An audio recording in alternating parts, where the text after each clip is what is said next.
Estamos en vivo. Bueno, arrancamos entonces, lo vamos a decir, y es verdad, lo decía Víctor Gutiérrez recién, que está detrás de toda esta edición y haciendo este envío a través de internet y por la voz de jujuy.com, cuando pasaron 18 minutos de las 8 de la noche en la República Argentina. Gracias por estar allí, por estar del otro lado, por acompañarnos una vez más en este ciclo de entrevistas. Mi nombre es Fabricio Ragido y vamos a tener, bueno, lo decíamos y lo veníamos anticipando desde hacía varios días, y que, bueno, hoy ha llegado el momento de poder hablar de educación. Y vamos a hablar de educación en este contexto de pandemia.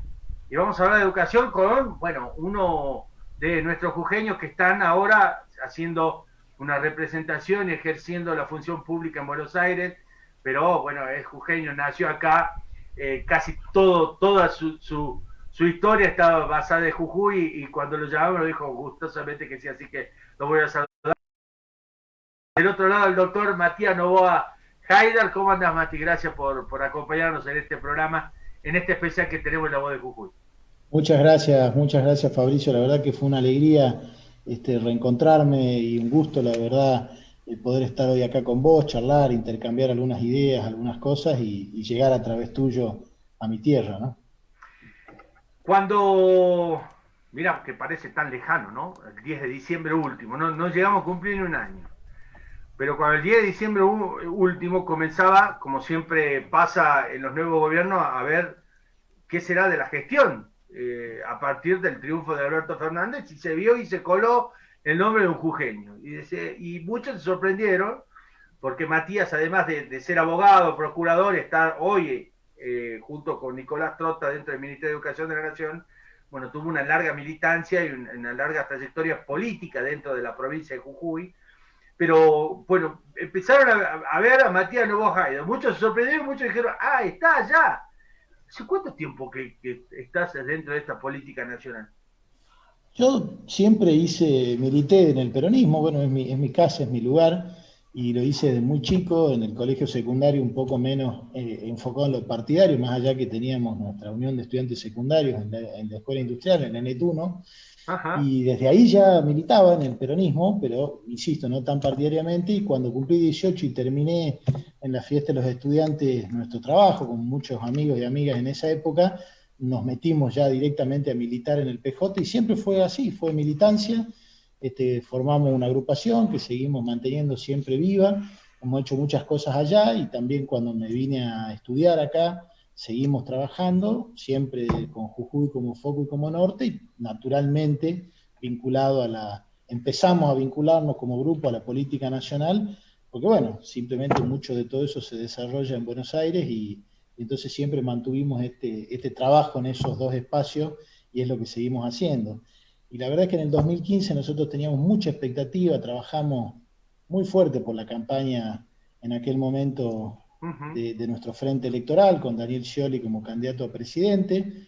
Bueno, no sucedió lo que electoralmente todos conocemos y seguimos trabajando. Fueron 4 años en los que continuamos haciendo nuestro esfuerzo y nuestra tarea militante junto a muchos compañeros y compañeras, en un periodo que yo creo que no tenemos que olvidar porque fue verdaderamente muy negativo el balance que se puede hacer de ese periodo y en particular en el área educativa, en el que 3 de los 4 años de gestión educativa mostraron un descenso en la inversión no solo en la participación en términos del Producto Interno Bruto, sino también descendió la Uh-huh. inversión educativa en cuanto a la participación de educación dentro del presupuesto nacional e inclusive la inversión provincial. La verdad que fueron 4 años, no lo circunscribo a la inversión, hay otros aspectos y por supuesto que hay algunas cosas que se pueden rescatar, pero en términos generales fue terrible la clausura de la paritaria nacional docente, sin sostener o mantener los vínculos con los gremios y con las asociaciones sindicales. Realmente fueron 4 años muy duros para la educación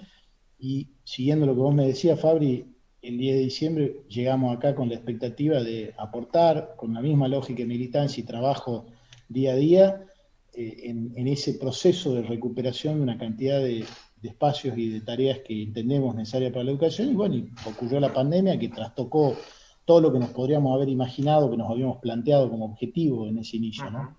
Ahora, Mati, para la gente, porque también hay muchos que te conocen, muchos que quizás, bueno, te están viendo ahora digamos, de cara, como se dice, pero ¿dónde estabas anteriormente y dónde estaba Nicolás Trota? Porque vos y hay un grupo muy fuerte dentro de este esquema que ha preparado Alberto Fernández, son de la nueva generación también de funcionarios, de tipos que han subido, digamos, estos nuevos propósitos políticos que se da. Pero digo, ¿dónde estabas vos, Nicolás Trota? ¿Dónde estaba este equipo que hoy está encabezando el Ministerio de Educación de Nación?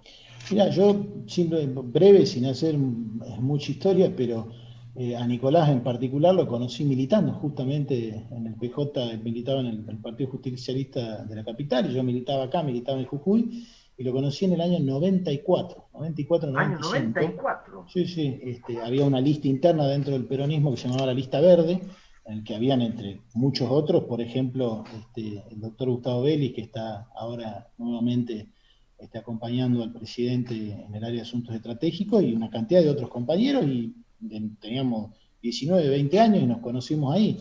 Y hemos ido transitando distintos caminos, pero siempre hemos mantenido el vínculo político y el afecto, y durante el periodo lo he acompañado, inclusive cuando él fue subsecretario de Tecnología y Gestión de la Nación, lo acompañé en esa tarea ahí como jefe de asesores de él. Antes de eso fui director general de la Juventud del gobierno de la Ciudad de Buenos Aires, un jujeño de director de Juventud de los porteños, pero me trataron muy bien entre el 2004 y el 2006, también porque participábamos de este grupo que se llamaba Jóvenes K, que apoyó en aquel momento, ahora que se ha cumplido ayer un aniversario de la muerte del expresidente, el compañero Kirchner, recordábamos eso, ¿no? Todo ese periodo y toda esa etapa que fue, la verdad, muy, muy rica, muy interesante de militancia. Entonces hemos venido transitando, acompañando y transitando con un grupo grande de compañeros y compañeras de la política, y Nicolás en el año 2012 arranca 2013 se pone en funcionamiento con la primera universidad de gestión social de los trabajadores, que es la UMED, la Universidad Metropolitana para la Educación y el Trabajo, y que ha sido impulsada por un grupo muy grande, fundamentalmente el Sindicato de Trabajadores de Edificios, porque hay más de 55 organizaciones. Bueno, Nicolás fue ahí rector y también me convocó para que lo acompañara y que trabajáramos ahí, así que estuvimos los últimos 5 años, yo particularmente, desde el 2015 hasta el 2019, trabajando en la universidad, que se constituyó más allá de la labor académica, científica, de investigación, se constituyó también en un espacio de debate, de implemento de compañeros, de establecimiento de instancias para el diálogo, en una etapa en la que nos tocaba militar, ¿no? Desde otros ámbitos, de otro espacio. Esa fue la experiencia, digamos, de cero dentro de la creación de la universidad, digamos, desde la gestión social, que tenga que ver con el gremialismo en la Argentina. No solo en la Argentina, en la región. Fíjate que cuando vienen a inaugurarla, a iniciarla, Cristina Kirchner era presidenta de la Nación, y vino Lula, que también ayer cumplió 75 años, así que estamos de efeméride. Vino Lula a inaugurarla y él destacaba esto, y hay algunas otras, por supuesto, iniciativas en distintos lugares del mundo, de universidades obreras, de universidades.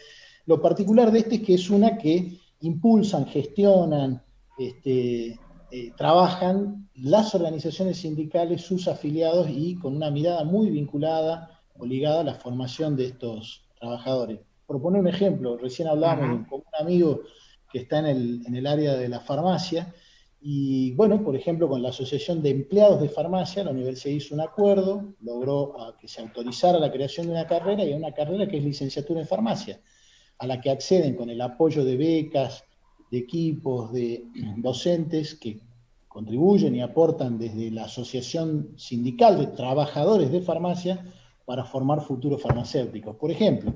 Y como esas áreas, hay en el área de la pedagogía, además de otras carreras, ¿no? Como educación física, turismo, en fin. La verdad que es un proyecto muy interesante que vale la pena estudiarlo, que fue una etapa. Y bueno, y concluida esa etapa nuestra, han quedado trabajando allí, están trabajando allí compañeras y compañeros muy valiosos que siguen con esa iniciativa, y a nosotros nos tocó esta responsabilidad, ¿no? En ese ámbito de educación, como lo señalabas, Mati, hay, bueno, aspectos que son positivos, aspectos que son negativos, aspectos que no se toman, porque muchas veces en un esquema que se da de charla educativa, tener consensos son muy raros y tener disensos son los más. y sabiendo en este panorama que estaba, ustedes llegaron con un proyecto, con un plan educativo a ese 10 de diciembre que tuvieron que hacer en los días siguientes, bueno, la ocupación de un edificio y ver en qué estado estaba. Y después llegó marzo, donde marzo es justamente como el trampolín de decir, bueno, tenemos todos estos chicos, tenemos todos estos docentes, tenemos todo este esquema de educación. Ahora, ¿qué evaluación se hace? O sea, ¿se pueden pensar ustedes como funcionarios de educación, como creo lo pensamos todos, cada uno en nuestras casas, pero ustedes que tienen una mayor responsabilidad pública? ¿Cómo y de qué manera tuvieron que cambiar este esquema que se había pensado y que después tuvo que dar un vuelco realmente grande? Yo creo que la situación no permitía que se dudara ni nos pudiéramos detener a pensar o a programar. Sí, evidentemente tuvimos algo en cuenta que no es menor, que es interesante destacar, y que es que íbamos viendo qué estaba pasando en el hemisferio norte, ¿no? Donde había arrancado la pandemia y cómo iba evolucionando y qué iba pasando. Entonces, muy rápidamente el ministro, la gestión del ministerio, el equipo de trabajo más pedagógico vinculado a las actividades de las políticas educativas, empezó a imaginar qué es lo que podíamos construir y generar. Y acá sí te debo decir 2 o 3 cosas que para mí son muy importantes en términos de gestión resaltar. Una es el trabajo con las 24 jurisdicciones, con las 23 provincias y la Ciudad de Buenos Aires. Es constante, es permanente, es una gestión federal. El presidente dijo, vamos a ir a cada provincia, vamos a hacer capitales alternativas, bueno, eso es lo que el ministro Trota planteó desde el primer día, cuando a los 5 días de haber asumido, 6 días, 7 días, reunió el Consejo Federal de Educación, y a partir de ahí ha sido un trabajo permanente, que como vos bien dijiste antes, no siempre es de consenso ni de acuerdo, porque no lo puede haber. Hemos tenido inclusive algunas diferencias con la provincia de Jujuy y las autoridades educativas que se han podido dialogar, trabajar, y se han ido superando porque no necesariamente hay una coincidencia ni una uniformidad en cómo abordar esto. Pero íbamos mirando qué pasaba. Alguna cosa que planteábamos también antes del inicio de esta charla, y es que naturalmente hubo que pasar, y de un momento a otro, sin mucho tiempo de preparación, de la educación presencial a una educación en contexto de virtualidad, para la que no teníamos los recursos y no tenemos todos los recursos necesarios. Ahora, hay una evaluación que se hizo a nivel nacional de la continuidad pedagógica, la continuidad educativa, desde el Ministerio, con el aporte, por supuesto, de todas las provincias, pero diseñado metodológicamente el Ministerio, que está disponible, está en Internet, después podemos hasta, apelando a vos, podemos poner por ahí en el sitio, en La Voz de Jujuy, el link, y entrar y posibilitarle a tu audiencia que lo vea, porque lo interesante es que ahí te va mostrando qué ocurrió, qué pasó, qué sucedió, cuántos chicos mantuvieron la conexión, cuántos no, qué tipo de materiales se utilizaron, qué se generó. ¿Cuál fue la estrategia nacional? Dijimos, bueno, hay que salir a acompañar. Lo primero, y ya vamos por la 9ª edición, más de 50 millones de cuadernillos educativos para aquellos niños, niñas, adolescentes, jóvenes que no tenían acceso a dispositivos de conectividad o dispositivos electrónicos. Además de eso, se llegaron a hacer 14 horas de televisión a través de la TV pública, Encuentro, Paca Paca, con todas las repetidoras provinciales, y 7 horas de radio. Todo esto, que es muy importante y que permitió, se acompañó además en todo lo que pudimos con conectividad, con netbooks que teníamos disponibles a nivel nacional, y las 24 jurisdicciones hicieron muchos esfuerzos para dar una continuidad educativa. Es imposible sustituir la escuela presencial, no hay forma. Y lo más importante de todo esto es quiénes son los que han tenido que hacer el mayor esfuerzo en esta etapa. Las docentes y los docentes y las familias. La verdad es que esto es lo que ocurrió. Si alguna enseñanza nos va a dejar esta etapa es valorizar el rol de la escuela y el papel de las docentes y los docentes, que con enorme esfuerzo, adaptándose de la noche a la mañana, recurriendo a los elementos que tenían a la mano, se pusieron al hombro la continuidad educativa. El Estado, por supuesto, que fortaleció, acompañó, pero en una situación inédita. Y la familia, porque tuvieron que, nuevamente, todos aquellos que tienen, sobre todo en la educación primaria, en la educación secundaria también, sobre todo en el ciclo básico, pero en el ciclo orientado ya son un poco más grandes y tienen una autonomía y pueden ir trabajando juntos, pero aún así necesitan de un apoyo y un acompañamiento. Y las familias lo tuvieron que hacer.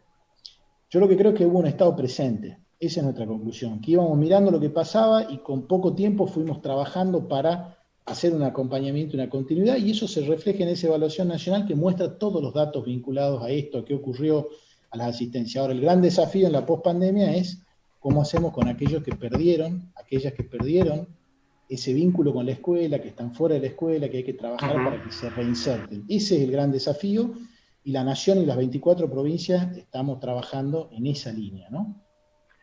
Ahora, Matías, te lo pregunto, porque vos sabés y conocen, como bien lo señalaban, mirando qué pasa en otro lado, qué puede llegar a pasar en Argentina. Tenemos 24 jurisdicciones que son todas disímiles, tienen toda su manera, e incluso también qué factores influyen en el marco de la educación. Pero te lo pregunto en esto, porque muchas veces la educación era cerrar, había que cerrar el año con resultados, con evaluaciones, no importa si quedaban o no quedaban afuera del contexto de la educación los chicos. Digo, en esta pandemia se pone, y a 2 meses de cerrar un año, se ponen en balance y en evaluación muchas cosas. ¿Qué es lo que va a primar en el Ministerio de Educación? ¿Lo charlan en esto o falta todavía para decir, bueno, analizamos, queremos arrancar con las clases? Las clases no se cortaron, o sea, queremos volver a las aulas, que es otra cosa. Volver a las aulas es otra cosa, pero digo, las clases arrancaron. Pero en este marco, ¿qué va a primar, digamos? Ese contexto que vos decías de incluir, de seguir, ¿va a continuar la educación durante el receso de verano? ¿Qué es lo que se va a plantear para el año que viene? Mirá, yo creo que vos das la tecla en el planteo de cuál es la valoración. Bueno, si querés hay dos planos, ¿no? Un plano desde la política pública educativa, que nosotros estamos permanentemente evaluando, analizando, discutiendo, corrigiendo, con un norte y una orientación, que era que había que sostener la continuidad educativa, como vos bien decís, y eso se hizo. Por supuesto que no podemos esperar los mismos resultados cuando pasamos tan rápidamente de un sistema a otro sin tener esa preparación. Ahora, para el año que viene ya sabemos que esta situación es de incertidumbre, y después, si querés, podemos hablar de esto y de cómo se piensa y se trabaja esto conjuntamente. Ahora, hay otro aspecto que es en el aula, que es valorizar o tener en cuenta lo que se pudo hacer. Bueno, ahí la decisión ha sido, se han reunido el Consejo Federal, se debatió, se trabajó y se acordó un marco por el cual se van a hacer valoraciones pedagógicas. Hay que hacer un tipo de valoración de aquellos contenidos, de aquellos avances que se han logrado, pero a la vez lo que se ha hecho ha sido reunir o acotar un conjunto mínimo necesario, indispensable de aprendizajes prioritarios, que están definidos, por supuesto, a nivel federal y acordado, que deben priorizarse. Entonces, esa priorización de aprendizajes es la que hay que tratar de lograr. Ahora, van a haber distintas escalas. Se va a producir una promoción acompañada, que otra vez no es promoción automática ni es reprobar, es acompañar los procesos, además con un sistema que permite, salvo en aquellos casos en los que se produce el egreso del nivel, pero permite trabajar en los contenidos que no se hayan podido alcanzar durante este año excepcional el año que viene.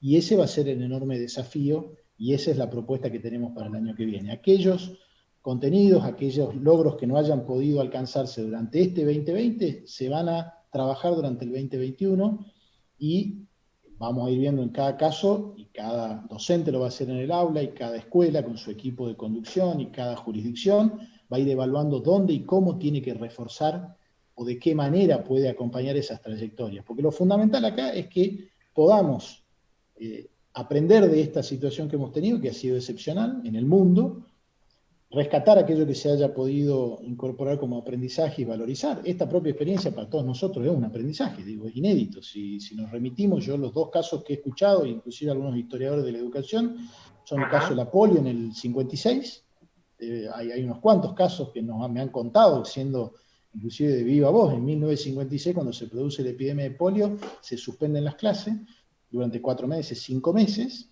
inclusive están los boletines, aparecen cruzados, no tienen nota. ¿Por qué? Porque era una situación excepcional. O la gripe española, que no la vivimos, con lo cual son situaciones inéditas. La gripe la suspensión total.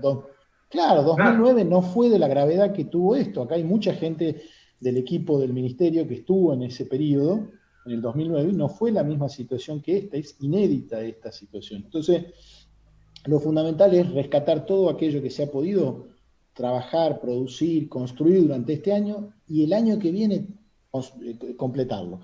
En lo que son egresos de niveles, el tema más complicado, los que salen de 5º año, 6º año, dependiendo ¿no? De la Sí, sí. secundaria y los que terminan el ciclo primario, que igual en la secundaria también se puede trabajar. Bueno, para eso vos me preguntabas antes las propuestas.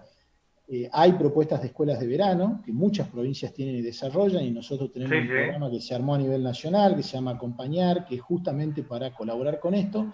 Pero la verdad también es, Fabri, que el esfuerzo que han hecho los docentes, el esfuerzo que han hecho las familias, necesitan en un punto de un respiro. Y no hay contenidos que no se puedan alcanzar o trabajar en el aula el año que viene. Desarrollar clases durante enero, por ejemplo, sería muy difícil para toda la comunidad. Ajá. Ahora, no significa que no se puedan hacer actividades extraescolares, actividades de verano. Esto sí se está trabajando, hay distintas ideas, propuestas, pero seguramente cada provincia tiene la facultad y la potestad de definir su ciclo lectivo, pero las clases van a empezar a fines de febrero, principio de marzo, nuevamente, una vez que concluye este año, y seguramente en febrero, marzo, inclusive abril, si es necesario, se va a desarrollar con los últimos años de cada uno de los ciclos un trabajo. Ahí también cada provincia tiene su sistema, como vos bien dijiste, y va construyendo y elaborando en función de sus realidades locales, y la nación acompaña esos procesos, ¿no? Ahora, Mati, muchos papás tienen sus hijos en séptimo grado, hijos que van a salir de quinto año. O sea, en la mejor etapa que se dice de la escuela primaria, en la secundaria obligatoria, en la peor etapa, les toca esto de pandemia. Ahí pusieron un punto de atención, creo, los ministros fueron con esta idea también en regresar por lo menos ese grupo a las aulas, Así cómo es. pudieron abordar eso. Así es, no, es tal y como vos lo decís, no hay duda que hay un impacto psicológico, subjetivo, particular, que no es Claro. menor y que hay que atender, ¿no? Entonces lo que se propuso ahí, y el presidente lo anunció ya hace 2 semanas, cuando anuncia las modificaciones que se hacen en, el, en lo que le llamaron el semáforo epidemiológico para la educación, pero que en Uh-huh. definitiva es mucho más que eso, es una valorización de la situación epidemiológica para tratar de volver, y la prioridad está puesta ahí, en la revinculación, en actividades, es decir, aquellos que quedaron fuera, tratar de revincularlos en la escuela para que ya iniciemos ese camino de cara al 2021. Y después los cierres de nivel, la posibilidad de que hayan algunas actividades para el último año de secundaria y el último año de primaria, por grupos, alternadamente, que permitan que puedan reunirse y que puedan trabajar, aun cuando no pudieran ser clases presenciales como las Uh-huh. conocíamos, que sean actividades de cierre de cada uno de esos ciclos, en los cuales no solo habrá valoración pedagógica, habrá trabajo sobre los contenidos, sino también seguramente las experiencias que han vivido, porque esto que vos estás diciendo no es menor. ¿Quién de nosotros no se acuerda su último año de secundario? Claro, Es un sí, sí, hecho sí. importante para todos, para las familias, para los chicos y las chicas que están en esa situación. Bueno, ese espacio hay que tratar de construirlo con cuidado de la salud, con las medidas de seguridad y los protocolos, pero eso está previsto y está en el decreto que el presidente sacó ya hace 2 semanas y que se renovó con esta última cuarentena, y fue el acuerdo que se alcanzó en el Consejo Federal, como vos bien estás señalando, ¿no? Hay un hecho que está pasando ahora mientras nosotros estamos acá haciendo este diálogo con el doctor Matías Novoa Haidar, el jefe de gabinete de ministros del Ministerio de Educación, porque se está tratando en el Congreso de la Nación lo del presupuesto 2021, o sea, la columna vertebral de toda gestión de gobierno sobre el Estado argentino. Entre los puntos sobresalientes de eso está precisamente un porcentaje mayor sobre la educación, conectividad y innovación. Eh, te lo paso y te lo pregunto a vos, Matías, porque hablamos de presencialidad, hablamos de virtualidad, hablamos de los docentes, del esfuerzo y demás, pero eso también lleva una inversión importante. ¿Dónde crees que se va a poner y para qué va a servir en este proyecto que se está discutiendo en el Congreso, que lo saca el gobierno, pero que también va a tener una aplicabilidad? ¿Dónde lo va a hacer el ministerio? ¿Se puede anticipar eso? Sí, absolutamente. Está, por supuesto, como vos bien decís, debatiéndose en este momento. Tiene dictamen favorable, entendemos que se va a aprobar y luego se tendrá que tratar en el Senado. Pero ahí hay 2 o 3 elementos que son importantes como grandes números, que es, por primera vez, luego de 3 años de caída sostenida, de 3 de 4 años en la etapa anterior, vamos a tener una senda de recuperación de la inversión educativa. De Uh-huh. recuperación de la inversión educativa en la participación del producto. Vos te acordarás que se fijó en la ley de financiamiento educativo un horizonte de una inversión del 6% o de Sí, 6 sí, puntos del del Producto PBI, Interno claro. Bruto, del Sí, PBI. sí. Bueno, estamos en 4,9 en el año 2019, este año vamos a ver cómo cierra, pero evidentemente no ha sido un año bueno por las complejidades y las dificultades que hemos tenido. El año que viene vamos a iniciar un camino de recuperación y eso es importante. En educación técnico-profesional, en el Fondo de Educación Técnico-Profesional, también vamos a tener recuperación y vamos a ampliar la participación del gasto educativo en el presupuesto nacional. Ahora, ¿cuáles son los objetivos? Que es un poco lo que vos estás planteando. Bueno, uno es la educación obligatoria. Ahí hay una multiplicación por 4, por 5 de los recursos que van a ir para la educación obligatoria, porque hay que salir a trabajar justamente ahí, es decir, en el nivel inicial, en la escuela primaria, en la escuela secundaria, en todas sus modalidades, y para eso es necesario también volcar recursos para distintas líneas de acción, ¿no? Están nosotros lo hemos denominado puentes de mejora institucional, hay trabajo que hacer en la escuela secundaria, habrá que pensar, y vos lo decías antes, en esta idea de educación bimodal, que probablemente va a tener que alternar entre la presencialidad y la virtualidad. Hay que hacer un trabajo, pensar en un trabajo de posibilidad, de extensión de la jornada escolar, empleando los recursos de la virtualidad, que nos van a permitir recuperar parte de lo que no se pudo hacer este año. Además, la escuela primaria ha sido siempre en nuestro país, afortunadamente hace muchos años, de una alta tasa de cobertura y a su vez de egreso. Bueno, pero también empiezan a aparecer algunas inquietudes en esa área que los especialistas en educación señalan y que hay que atender. Entonces va a haber un fuerte énfasis en la educación obligatoria. Además, en esto que vos planteabas antes, que tiene que ver con los recursos educativos. Entonces, tenemos recursos, si queremos, educativos analógicos y a su vez digitales. Entonces, para el año que viene se prevé una fuerte inversión para la adquisición de materiales educativos, manuales, producción de materiales que sirvan para el trabajo en el aula durante todo el año. Además, recuperamos con el espíritu y con la idea de Conectar Igualdad, un nuevo programa. Vuelve Conectar Igualdad. Ayornado, pero vuelve. Así es, vuelve con un nuevo nombre que es Juana Manso, es un homenaje a esta gran educadora argentina, programa Juana Manso, que tiene distintas vertientes, ¿no es cierto? Una es la que tiene que ver con la conectividad de escuelas, que hay que seguir ampliando y trabajando y asegurando. Otra es la distribución de dispositivos tecnológicos a estudiantes, alumnos, alumnas. La situación no permite que podamos imaginar una cobertura como la que tuvo ese programa, pero vamos a seguir trabajando con estudiantes del 10º año, es decir, del primero del ciclo orientado de secundaria, y después se podrá tratar de avanzar hacia otros años. A su vez, hay una plataforma federal Juana Manso, la experiencia de Seguimos Educando, que es el nombre que recibió el programa con el cual se desplegaron todas las iniciativas nacionales para este periodo de continuidad, ha sido muy positivo y va a decantar, no solo por la accesibilidad gratuita, es decir, no consume datos el ingreso a esa plataforma, sino además por la cantidad de recursos nacionales, federales y de las jurisdicciones que están allí a disposición de los docentes. Además, aulas virtuales, que no tienen ningún costo, y que, para lo cual ARSAT, que es la empresa de tecnología de conectividad nacional, junto con Educar, que es la empresa del Ministerio de Educación que se dedica a eso, y con el trabajo coordinado con las 24 provincias, ponen a disposición.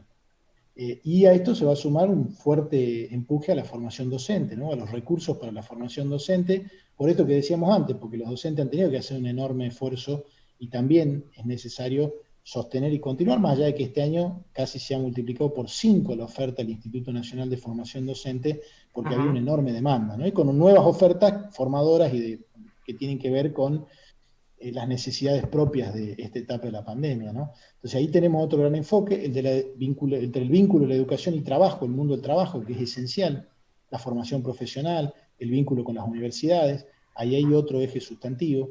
El programa Progresar, las becas Progresar... Eso se mantiene. No solo se mantiene, se duplica el año que viene los recursos para las becas Progresar. ¿Por qué? Bueno, otra vez, porque es fundamental acompañar esas trayectorias educativas y si bien, por supuesto, que ese no resuelve el tema, es un elemento que contribuye, que ayuda para que quienes van cursando esas instancias en la educación obligatoria, en formación profesional, en educación superior o en universidades, tengan un acompañamiento. Y después van a volver también otras becas para, en el ámbito universitario, otras carreras de carácter prioritario, en las que para el desarrollo de la Argentina, para promover y generar más trabajo, inclusión, son necesarias.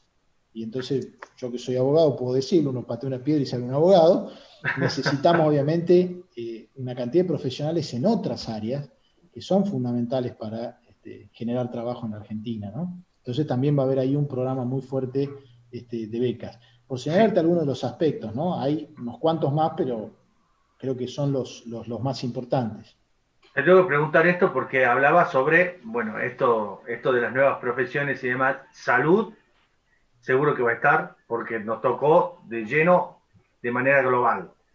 Bioseguridad, seguro, ingenieros y tecnología, porque en Ujú. el eje transversal que contaba, bueno, todo lo que tienen las plataformas, además de la virtualidad, de la conectividad, que es lo fundamental que se necesita en estos tiempos. Pero hablabas también de la universidad.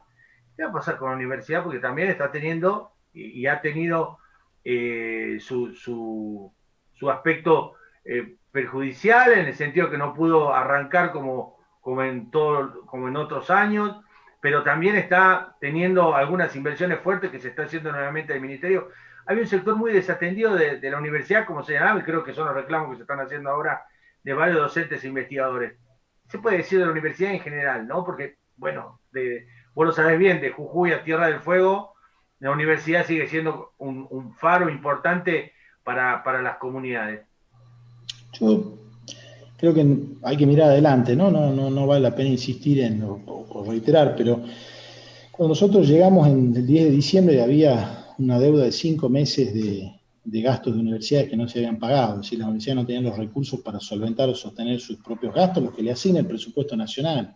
Teníamos una negociación paritaria que se terminó de firmar el 17 de octubre del 2019, que además proyectaba sus efectos a este año y que evidentemente no tenían mucha idea de cómo la iban a poder cumplir. Bueno, frente a esa situación, que era una situación compleja en términos económicos, empezamos a trabajar para por lo menos resolver eso. Hoy podemos decir que estamos al día con las transferencias de recursos a las universidades para que puedan sostener sus gastos, que hemos resuelto la paritaria nacional de docentes universitarios y de no docentes universitarios. Un día antes de que se decrete el aislamiento se firmaron los acuerdos paritarios que resolvieron todo esto y proyectaron, y hoy antes de venir a esta entrevista con vos acabamos de firmar con los 5 de los 6 gremios docentes universitarios y preuniversitarios un incremento del 7%, que muchos podrán decir que no es suficiente, pero en este contexto en el que estamos de esta emergencia y con la situación que tiene el país es un enorme Sí, sí. esfuerzo,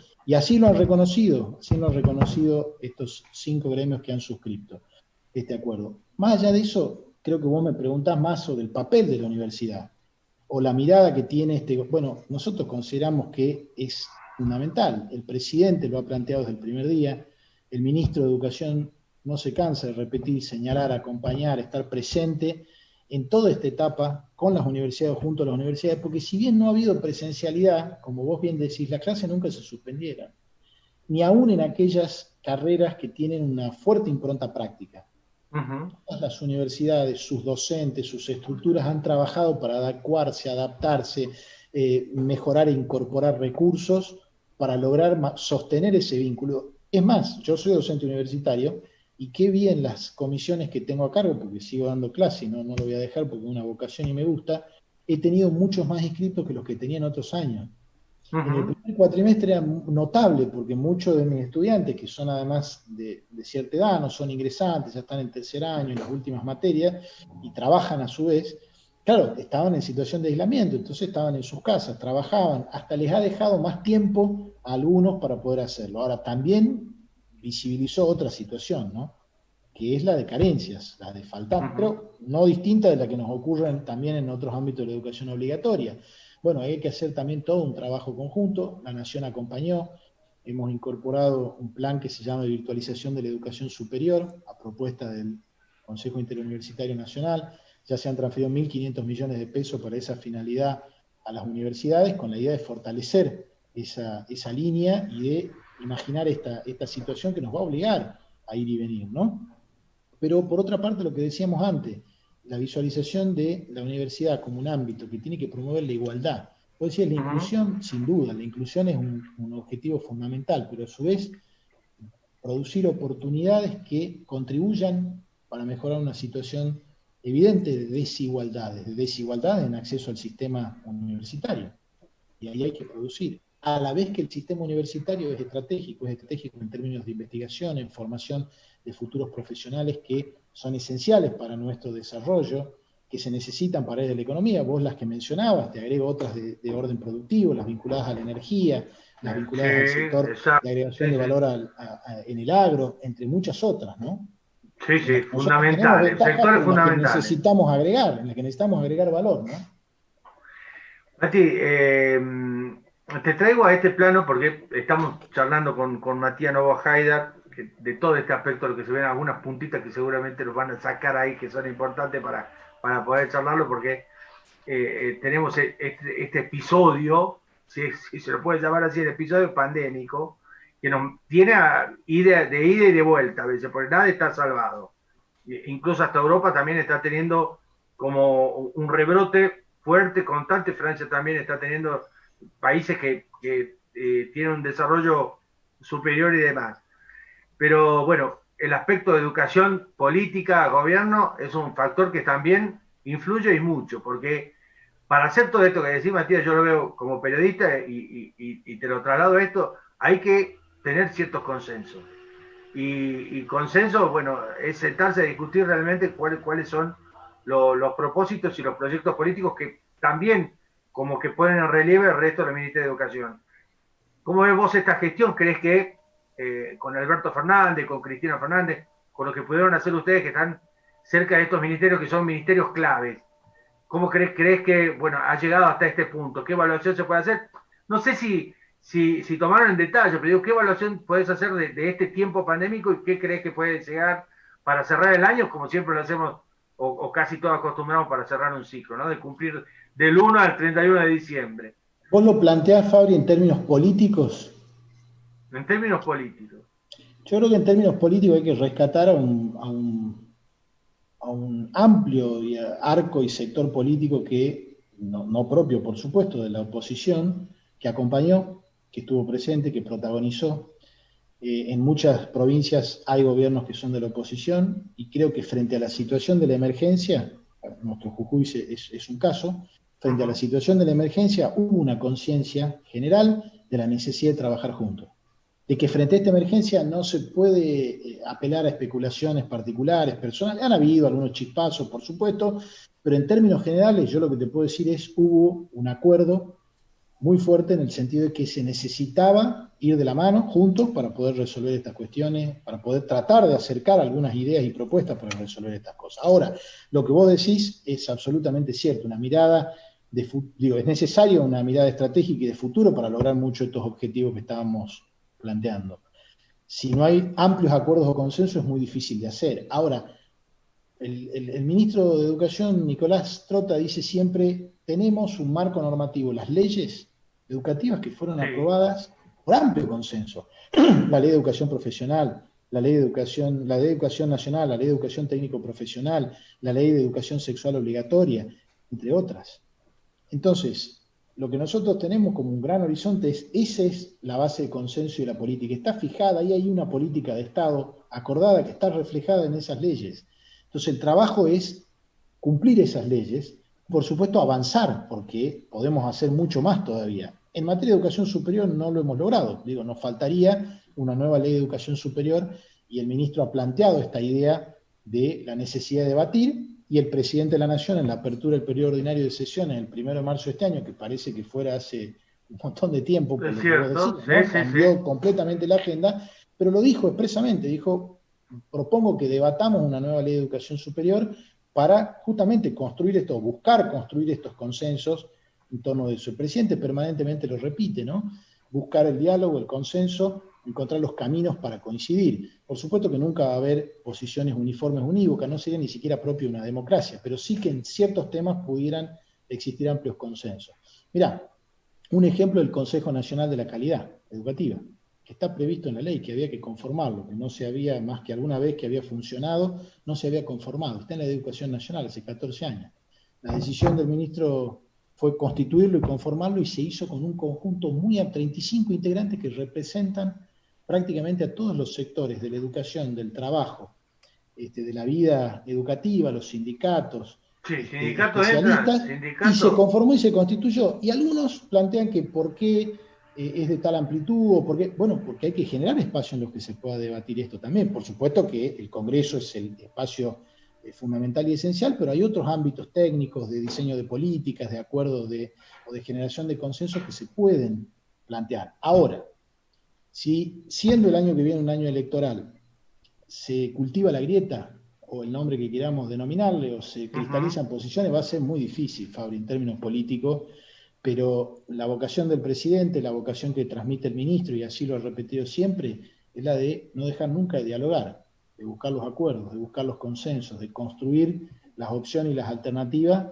que permitan dar una respuesta, porque lo que está demandando la comunidad, más en una emergencia como esta, es una respuesta, ¿no?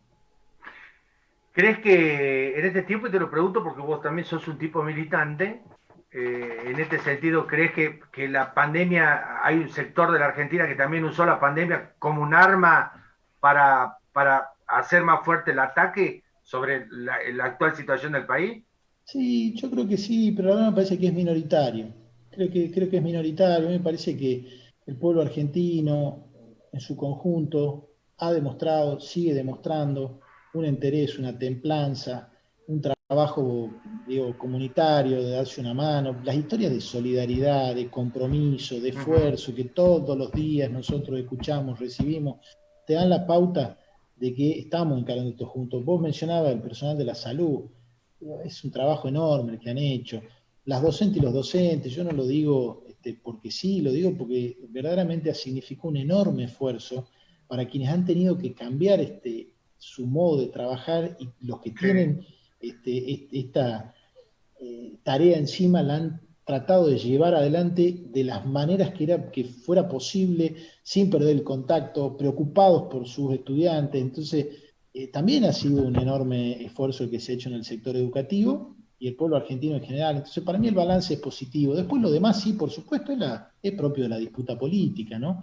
Y van a haber posiciones en un sentido y en el otro, pero yo sigo sintiendo que ha sido minoritario, y que inclusive quienes apuestan por ahí a explotar esa beta, no sé cuán bien les va, tengo esa duda, no lo sé. La verdad, quizás vos lo mencionabas, Claudio Gareca, cuando estábamos en la previa, en una de esas él tiene algún análisis, mirada hecha sobre Sí, cuando tema. empieza a hacer el análisis político, el Claudio, bueno, señala, aparte es meticuloso de decir, mirá, porque hay un contexto que vos lo tenés de una manera real, y hay un contexto de virtualidad que también es muy fuerte y que está alimentado por ciertos sectores, que hay medios de comunicación que están detrás, que hay cierto grupo de poder concentrado, como lo pasa en Argentina y pasa en todos lados, ¿no?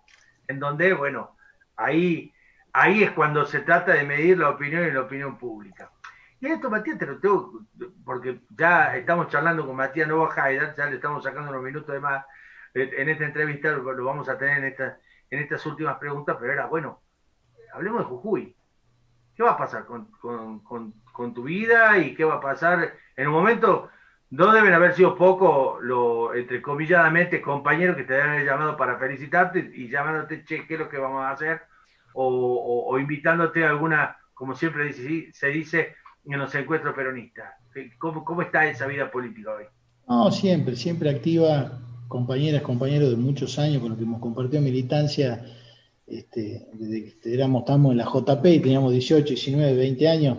En muchos casos hoy ocupan lugares de distinta grado de responsabilidad, pero muy importantes, en concejales, comisionados municipales, diputados, diputadas, senador, en fin, son todos compañeros con los que generacionalmente hemos militado y hemos compartido mucho tiempo, y siempre estamos de una forma u otra en vínculo y en diálogo, y la construcción del Frente de Todos y el resultado electoral favorable que nos impone una responsabilidad en términos de política partidaria y del peronismo en Jujuy, creo que nos marca un camino también, ¿no?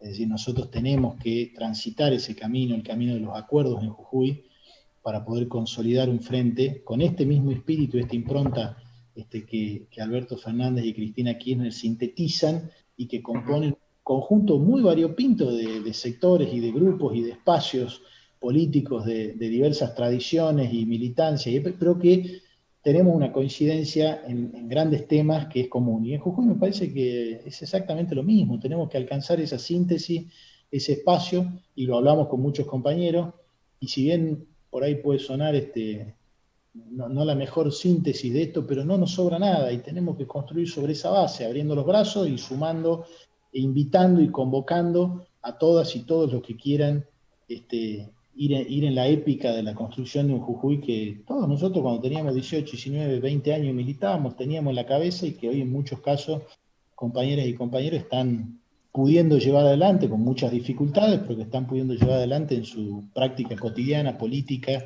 y de gestión, ¿no? A mí me suena a que estás pidiendo como la unidad de no dejar a nadie afuera, porque este es el contexto del peronismo de hoy. ¿Es eso? ¿Es una unidad a lo que fue el peronismo siempre para este momento? Bueno, hay un gobierno radical. Gerardo Morales es un dirigente muy fuerte dentro de lo que es hoy el gobierno y lo que representa Juntos por el Cambio y demás. Pero digo, es eso lo que voy a decir, no sobra nada, pero bueno, hay que traer a algunos, buscar una renovación también que sea, en este caso, la unidad es la única manera de poder competir electoralmente para lo que viene. Mira, nosotros, viste que el 17 de octubre cumplimos 75 años. Para los peronistas es una fecha muy importante para nosotros, es fundacional, nos provoca y nos remite una cantidad de sentimientos, de alegrías y demás. El propio peronismo nació siendo frentista, el propio peronismo nació reuniendo corrientes de las más diversas y a lo largo de los años fue demostrando siempre esa vocación frentista. Después, el Partido Justicialista es una herramienta electoral. Estamos hablando del movimiento, ¿no? Estamos hablando del amplio espacio que no se agota en la, digamos, en la idea del rótulo de peronista. Son todos aquellos que compartan visión de un movimiento nacional, popular, progresista, que tiene en esta etapa no solo la justicia social, sino las reivindicaciones y la lucha de la mujer en el centro de la escena. Las tiene históricamente, están en su ADN. Sí, sí, sí. No solo están en su ADN, sino que hoy esta situación que vivimos nos plantea eso. Yo creo que es algo muy triste, pero te seguí mucho. No quiero remitirlo a eso, pero me parece que es muy importante. Pero esta situación dramática que ha habido con los femicidios en Jujuy, sí, tremendo. Es un ejemplo, y yo te fui siguiendo en todo lo que la cobertura que vos hiciste y en las marchas que hubieron y demás, pero en algún punto lo de Ni Una Menos sintetiza esta idea también de la importancia de que como sociedad tomemos estos desafíos y nos planteemos la necesidad de cambiar, de modificar ciertos hábitos, ciertos patrones culturales, cierta cultura machista. Bueno, el peronismo tiene eso desde su génesis también. Y tenemos como movimiento político, tenemos la obligación de interpretar, de entender y de acompañar y de impulsar, más que acompañar, esos cambios sociales. Entonces, desde esa base creo que hay que ser muy amplios. Después, bueno, está la cuestión ya más de orden electoral, que se definirá como tantas veces se define, ¿no? Pero hay cuestiones que me parece que están por encima y que son las que tenemos que tratar de buscar, encontrar esas coincidencias, encontrar esa esencia por la que nosotros nos sentimos peronistas, parte de un movimiento nacional, popular, y que a eso se sumen todos los que tengan que sumarse en aras de una lucha democrática, tiene que ser limpia, ¿no es cierto? Nosotros tenemos una mirada, una propuesta, una idea, una imagen de la provincia que queremos, y enfrente habrá otra idea o habrán otras, y bueno, será cuestión de debatirlo en la arena democrática. Eso es lo interesante y eso es lo lindo de esto, ¿no? Te voy a hacer las últimas dos preguntas, Mati, agradecerte porque estamos saliendo en vivo por la voz de Jujuy.com, estamos charlando una buena charla con Matías porque está contestando todo lo que preguntamos, están llegando algunos mensajes también, le agradecemos a quienes nos están acompañando, porque acá, bueno, a ver, nos está pasando, por ejemplo, acá, te mandan saludo, una persona maravillosa, un cuadrazo Jujuy te mandan ya de hora, mirá, qué importante que se empiece a trabajar en una ley de educación superior, lo van a seguir. En los institutos no universitarios también piden a ver cuál podría llegar a ser alguna de las nuevas maneras de ver la educación en el instituto no universitario. Ese es uno fundamental, que hay mucho y que le dan vida también, sobre todo en las localidades más chicas, no tan urbanas como se dice, ¿no? Sí. En lo último, Mati, después se lo vamos a contestar a la pregunta que nos hace nuestra audiencia, pero bueno, tiene que ver con esto. Vos sos un tipo que, hoy está con el tema de educación, ya hay unas cuestiones que se están trabajando y demás, sos docente, ¿qué crees que puede, y sobre todo en esta última parte, pasar para terminar de cerrar este año? porque hay un contexto social, hay un contexto político, hay un contexto educativo. ¿Y por qué voy con esto? Porque se habla de pandemia y pospandemia, y creo que estamos entre la pandemia y la pospandemia, porque no podemos no ser objetivos de decir, no pasamos ni el peligro y no llegamos a decir que estamos a salvo. Eso, ustedes que lo ven más cerca, ¿lo entienden de esa manera? Absolutamente. Vos dijiste algo cuando creo que arrancábamos la conversación y que es que en Francia han habido enormes retrocesos, España Sí, decretó una sí, emergencia y el 75% de los chicos de 14 años volvieron a virtualidad plena, Italia está en una situación similar y como bien vos planteabas son países desarrollados, ¿no? Como ese hay otros ejemplos, muchos ejemplos que además se siguen acá. Hay un área específica acá en el Ministerio que trabaja, que es la Secretaría de Cooperación Educativa, que hace un trabajo, hace un seguimiento permanente de lo que ocurre en otros países. Entonces uno está también mirando esa situación y después tenemos las propias experiencias que ya ocurrieron acá. No nos olvidemos que San Juan volvió a clases en sí, 14 departamentos y tuvo que volver atrás. Santiago del Estero arrancó la apertura de las escuelas y después tuvo que volver atrás. La provincia de Jujuy hizo un intento de apoyo, tuvo que volver atrás. sí, sí, sí, sí. Formosa en la ruralidad abrió y sigue hasta ahora. San Luis abrió, en algún caso tuvo que volver atrás, en otros sigue. Y hace Chaco, que está en marcha, Entre Ríos, que tiene también la propuesta. Sí, a nivel la Ciudad de Buenos Aires, que arrancó con algunas actividades de reinclusión, es decir, va a haber un avance y retroceso seguramente, y lo importante es cuidar la salud. Pero esto Ahora, los gobernadores lo entienden, los gobernadores, porque también es complicado, o sea, hay, digamos, un humor social que juega en esto, ¿o no? hay un humor social que juega en esto, hay una situación económica. Yo creo que hay que tener algo presente. El Estado-Nación está pagando 8.900.000 IFE. Significa que hay casi 9 millones de personas que están no teniendo ningún tipo de ingreso y el Estado Nacional asiste con este ingreso y eso ha permitido por lo menos sostener lo mínimo básico necesario. Entonces, no es una situación menor, ¿eh? Ha pagado a través del ATP, el programa ATP, más de 2 millones de salarios de trabajadores en blanco. Estamos hablando de un universo muy importante. Entonces, la situación económica también genera, como vos señalás, algunas tensiones y situaciones de largo tiempo en aislamiento, que tiene sus complejidades, inclusive desde el punto de vista familiar, de las interacciones personales, etcétera.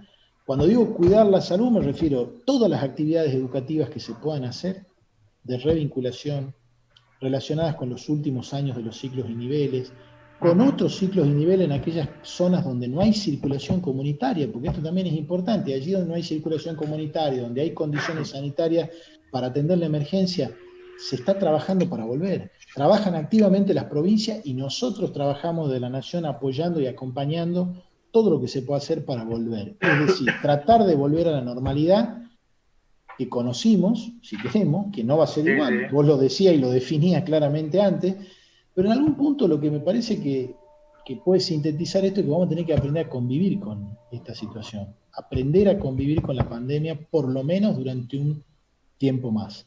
En ese aprender a convivir, la responsabilidad individual y social es fundamental. El distanciamiento físico, si hay que mantenerlo, habrá que mantenerlo. Si tenemos que usar el tapaboca, el barbijo, lo tendremos que hacer, ¿no es cierto? No es cómodo, no es lo mejor, pero de alguna manera es lo que ayuda o contribuye a que no se produzca una situación más compleja. Dicho esto, en el ámbito educativo, el horizonte está puesto en tratar de regresar a la presencialidad allí donde sea posible, en esta etapa que vos me estás preguntando, ¿no? De como que estamos en plena pandemia, pero pensando en la pospandemia, Sí, y sí. trabajando ya para el inicio del ciclo lectivo 2021, que esperemos que sea en las mejores condiciones posibles, pero que Fabri no sabemos tampoco hoy cómo va a ser o qué va a ocurrir. No lo sabemos porque, bueno, hay que ver cómo evoluciona esto y cuál es la situación. Se cifran muchas expectativas en la vacuna, aun si existiera esta vacuna, se probara su seguridad y se implementara, el tiempo que lleva desarrollar un plan de esta naturaleza no va a ser inmediato. Esperamos que el año que viene haya una señal en este sentido, pero por eso tenemos que poner a punto la infraestructura escolar, tener Sí. los materiales y los recursos para poder desarrollar el ciclo como vos planteás. En algún caso volveremos a la presencialidad, pero si se produce un rebrote habrá que dar marcha atrás y que se pueda generar la continuidad durante ese periodo en el que haya que dar marcha atrás y luego volver. incorporar ciertos hábitos que a todos nos cuesta. A ver, nos imaginamos un cumpleaños familiar, la reunión de los domingos, de una cantidad de actividades que uno las tiene incorporadas, y sobre todo nosotros que tenemos esa lógica de juntarnos con la familia, Sí, juntarnos con los amigos, hacer un asado. Yo ya los memes que he visto sobre el carnaval este año me mataba de la tremendo, risa. Al año que viene, tremendo. digo, todo eso nos tenemos que imaginar que no va a ocurrir como nosotros pensamos que va a ocurrir. Ahora, bueno, estamos volviendo en Jujuy a la posibilidad de, leía justo hoy que va a habilitarse la posibilidad de ir a las salinas, es turismo Sí, sí, el interno, bueno, turismo en algo interno. ayuda, ¿no? Pero aún así no va a ser en lo inmediato una vuelta a la normalidad. Entonces, en la pospandemia es aprender a convivir con el virus mientras vamos construyendo y desarrollando en la medida que podamos y siempre preservando y cuidando la salud. Porque la verdad, la otra opción, ¿cuál es? La situación que se vive, por ejemplo, en Estados Unidos, en las que las tasas, los índices que han habido son altísimos. No Sí, nos olvidemos, sí. Fabri, que si nosotros no teníamos esta cuarentena, no teníamos este aislamiento, no íbamos a tener la capacidad necesaria en nuestro sistema sanitario para atender la emergencia. Y además hubiera, Afortunadamente no se saturó y no tuvimos casos o situaciones como vivieron otros países de la región, muy graves en términos sanitarios, ¿no? De sí, tener que sí. poner a un profesional en la decisión de a quién atiende o no atiende. Entonces, bueno, ha sido un enorme esfuerzo de todos, es hacer un poquito más de esfuerzo y tratar en la medida de lo posible de ir aprendiendo a convivir con el virus y volver a cierta normalidad. Mati, la próxima, porque vamos a seguir charlando, es muy interesante el tema de educación, educación y educación y lo político, ¿no? Porque todo también se genera entre esos factores fundamentales que hacen a la vida nuestra, porque la escuela, después de casa es la escuela, para muchos de nosotros, y sobre todo, bueno, porque se habla de la escuela de educación en general en los hogares y con nuestros pibes, que son al fin y al cabo la continuidad de la vida misma, como se dice, pero además todas las miradas son conscientes, están puestas en educación de lo que pasa con los padres y también con los chicos, porque los chicos también tienen su voz, tienen su opinión y dicen, ¿cómo se lo traslada a mi viejo? Papá, quiero volver. O el papá hablando con la docente y quiere volver, y la docente también, más que un aspecto pedagógico, también juega lo psicológico, lo sanitario y demás. Qué paciencia, ¿no? Va a haber que tener paciencia un tiempo más. ¿Sí? Yo creo que lo definiste así, va a haber que tener paciencia un tiempo más, no hay duda, la voz de los chicos se expresa, yo tengo dos hijos de 11 y 8, no sabes lo que es, bueno, y cuando Claro, volvemos, y que quiero irme al colegio, y los compañeros, y bueno, y hay que hacer todo un trabajo para conversar con ellos, darles razones, pero bueno, los pibes cuestionan, tienen su voz y quieren ser escuchados y manifiestan lo que les pasa, que también en un punto es bueno, porque podés generar alguna instancia de diálogo. Ahora, todos estamos cansados de esta situación, nadie la desea ni la quiere, pero hay que tener paciencia, hay que aprender a convivir, tomar todas las medidas que podamos e ir volviendo ahí donde es seguro y con estos cuidados a la actividad educativa, ¿no? La actividad educativa presencial. Pero además hay todo un desafío de incorporar nuevas herramientas, sabiendo que la escuela presencial es insustituible, porque uh-huh. vos y yo nos acordamos todos, digo, el Sí, vínculo que sí, uno sí. genera, humano, la interacción humana, el aprendizaje que implica la convivencia escolar, el vínculo con el otro, con la otra, es insustituible, no hay forma. Esta vía, muy bien, pero si esta entrevista la termináramos personalmente, nos daríamos un abrazo, Claro. nos Somos sentaríamos a tomar sujetos un sociales, el café, famoso sujeto social. tal cual, entonces esto no lo sustituye. Bueno, puede ser en esta circunstancia una vía, un medio, y seguro va a ser muy útil para ser incorporada al campo educativo, al ámbito educativo, pero sin imaginar que el espacio, el ámbito de la escuela se puede sustituir, o el rol del docente o la presencia. Sobre todo en la educación obligatoria. Vos me decís, bueno, en la educación de posgrado, bueno, hay otras lógicas, ¿no? Es otro tipo de sujeto el que incorpora o que se incorpora a esa actividad educativa, pero en el nivel inicial, digo, es el mejor ejemplo, en el jardín. Es Sí, imposible sí. sustituir eso, es imposible. Yo tengo uno de mis sobrinos, una de mis primas, que es como mi hermana, y tiene su hijito más chico y tenía unas clases por Zoom. Nos matamos la risa con ella y vos veías las fotos, veías cómo Semir interactuaba o no interactuaba, pero es insustituible, él necesita estar con otros chicos, eso es lo que Sí, sí. quiere. Eso Bueno, también, esto bueno, no lo vamos a sustituir, entonces hay que trabajar para poder volver a esa escuela, pero aprendiendo de esto, que es lo que vos decías antes, cómo incorporamos esto y nos sirve las nuevas tecnologías, los recursos tecnológicos, la virtualidad, los medios de comunicación, como un medio de comunicación me refiero a este, ¿no? sí, sí, sí. A la Claro, por utilización de supuesto. la conectividad, y cómo eso nos sirve, nos ayuda o nos aporta. Hoy si vos te pones a pensar cuántas charlas, cuántas disertaciones, intercambios, reuniones tenemos por esta vía con gente que de otra manera no hubiéramos podido tener. Exactamente. Porque también esto es así. Digo, Y traer un que conferencista internacional a Jujuy para que es más difícil que generar una videoconferencia y hoy prácticamente se ha exacto. naturalizado. Entonces, bueno, también hay aspectos positivos que podemos rescatar, ¿no?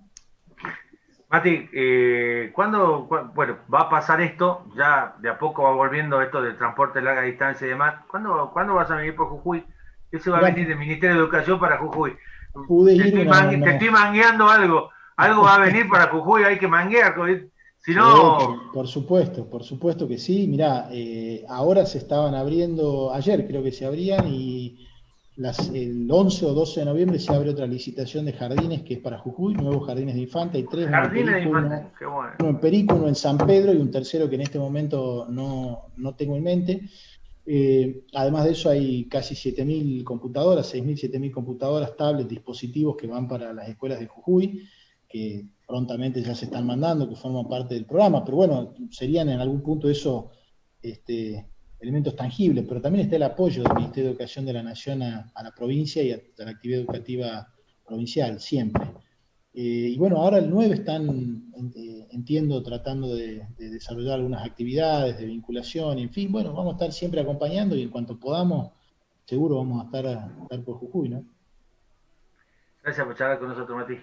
Muchas gracias a vos, Fabri, gracias Víctor, que estuvo ahí Sí, en no, toda la nos aguantó charla, toda. nos aguantó toda la charla, y bueno, y a toda tu audiencia, y a disposición siempre, y la verdad, una alegría haber podido compartir este tiempo con vos. Espero que no se hayan aburrido, porque mi respuesta es larga, y nosotros que nos conocemos, y vos que me haces preguntas Claro, interesantes. no, Este, es educación. Educación siempre es interesante. Siempre es interesante. Y así hablar de es, educación y de política también. Así así que bueno, es. la próxima lo vamos a hacer. Ya lo vamos a, como se dice, vamos a poner en ventanas como es ahora. Viste, en la virtualidad vamos a sacar los temas y vamos a ir armando. Así que, Me parece muy bien. Nos queda Canadico, pendiente la respuesta de educación superior que la tenemos y la vamos a dar en cualquier otra oportunidad, porque hay un plan interesante para eso, no solo en el área de formación docente, fundamentalmente en el área de formación técnica y de otras líneas y carreras a nivel terciario, que además también hay que apuntar mucho a articular con la universidad, ¿no? eso sería Para generar esos importantísimo. trayectos. Sí, Pero sí, sí. eso hay un montón y también, bueno, destaco que la Universidad Nacional de Jujuy ha hecho un enorme trabajo cuando vos me decías los pueblos, yo imaginaba, ¿no? La sede de Yuto, imaginaba el trabajo en San Pedro, digo, cómo la propia universidad, bueno, en el norte, por supuesto, ha hecho un esfuerzo para repartirse, para distribuir, para estar presente en el Sí, sí. territorio y acercar opciones de la educación universitaria. Bueno, la educación superior de la misma manera y si es articulado con la universidad, mucho mejor por la posibilidad de los trayectos, ¿no? Pero bueno, Es mil cierto. gracias, la Es cierto. verdad, una excelente charla, Fabri, gracias a vos, a tu No, audiencia, gusto, gracias Mati. Víctor, y a Y disposición. nos vamos a ver próximamente porque esta charla llega así, lo vas a volver a escuchar y la vas a poder volver a ver en un ratito nada más en nuestras redes sociales, la voz de jujuy.com con el doctor Matías Novoa Haidar, que ha charlado con nosotros, hemos tenido de punta a punta para hablar sobre educación, así que bueno, hasta la próxima, el próximo miércoles con más invitados, muy interesantes charlas para que sigamos haciendo este tránsito, conociendo a quienes son protagonistas hoy de diversos temas y sobre todo de diversos sectores para acercar a la gente de Jujuy, bueno, un entendimiento, un diálogo, las ganas de seguir tratando de entender el mundo que nos corresponde. Así que un gran abrazo para ustedes, un gran abrazo a Mati y nos reencontramos la próxima semana. Chao.